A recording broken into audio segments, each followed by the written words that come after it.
Hello, darlings. We are here with another card today. We're going to talk about the world. And I don't know about you, it's 2020 right now. We got all kinds of things going on. And this is pretty much how I feel about the world right now. Like, I don't know what's going on.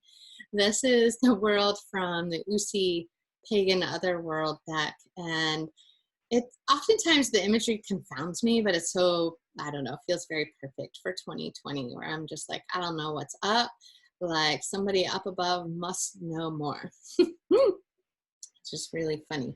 But a lot of the world cards are more like this, where it shows an earthly goddess figure holding some sort of orb and has that sense of perspective, like this beautiful feeling of thinking and connecting with the world at large, whether it's as a planet or just as a community, and going, yeah, this is our home, this is our place, this is where you live, and where you reside.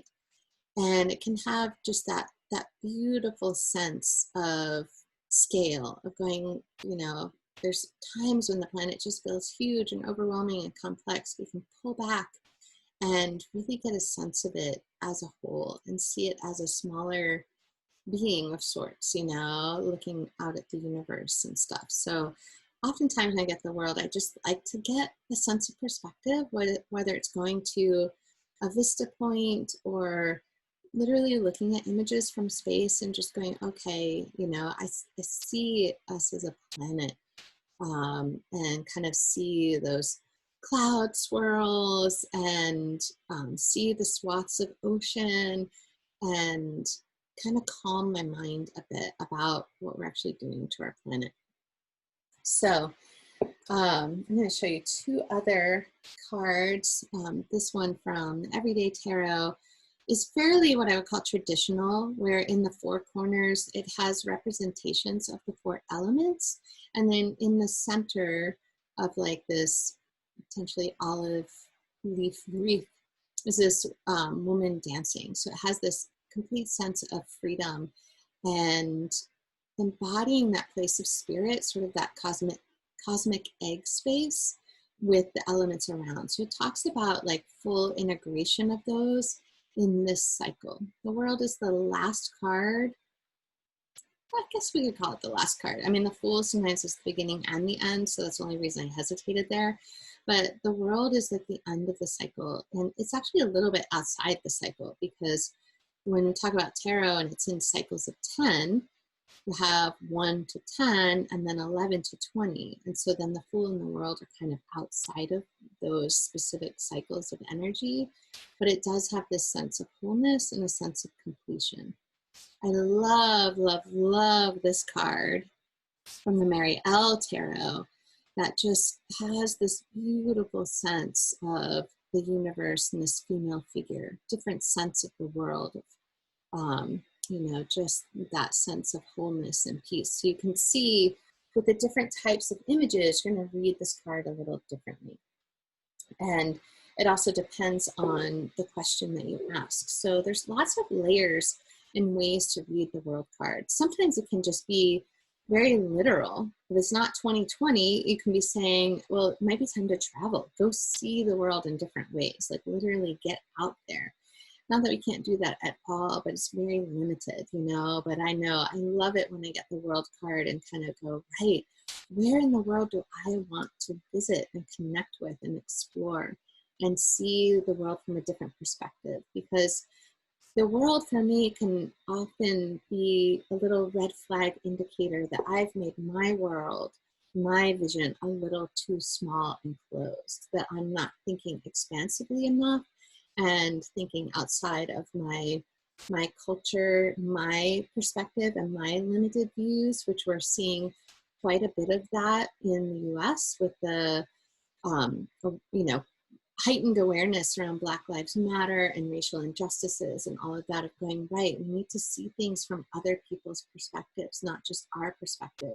And that can be the perspective of our skin, our gender, but it can also be the perspective just of our own limiting beliefs, or the way we were raised with our parents, or our religion, our privilege, of having food available or whatever that is. And then you go to other countries and you go, oh my gosh, look how many people live in one little tiny area, or how small and simple their food source is, you know, whatever it is. So there's other ways to do that other than traveling. I mean, definitely we have amazing travel videos and things like that that connect us, but make sure it's something that is like expansive and like kind of gets in that heart there where you're seeing other people's stories and connecting with them in that way, seeing something from someone else's perspective. So that's one way that the world card can come up, is the idea of travel and other people's perspectives. You know, another thing is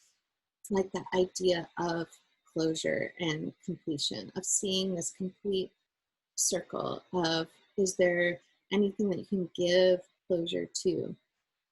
The world is often this sense of harmony, like I was saying, of all of the elements, the four elements combined with spirit, that you have this sense of wholeness.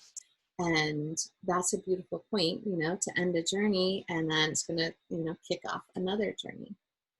And so just to be aware of that and tune in, like, is it acknowledging and affirming that you're having this sense of wholeness at the moment?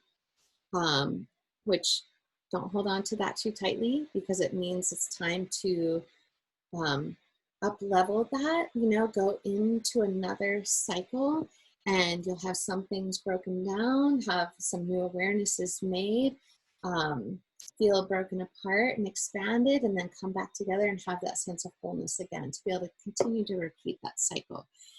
So tune in, you know, is it affirming, or is it letting you know maybe some bits and pieces are a little too scattered? Might be time to let things go, bring some things in. What would give you that sense of wholeness? And tune in to the elements, you know, metaphorically, when you think of earth, air, fire, and water.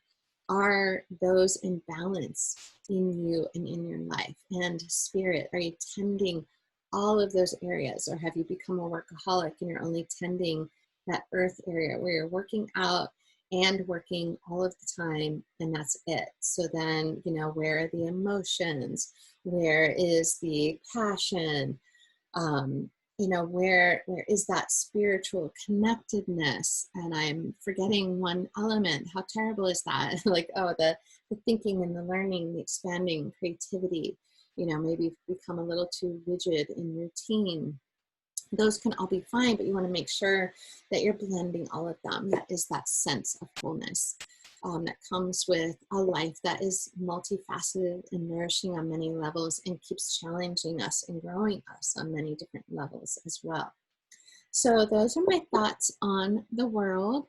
Thank you so much for tuning in. I'd love to connect with you on other places online. As you know, I'm on Instagram, taming_the_tangle, where I talk about other things besides tarot, but I will definitely be folding in some tarot stuff there as well.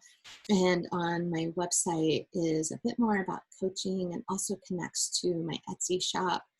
And that's tamingthetangle.com. You can hop on my newsletter over there, which is where I talk about any upcoming offerings. So there will be some tarot classes that are coming out as we wind down summer and head into fall, a little bit more of that inner tending world and kind of back to school type of energetic and everything. So thanks so much for tuning in.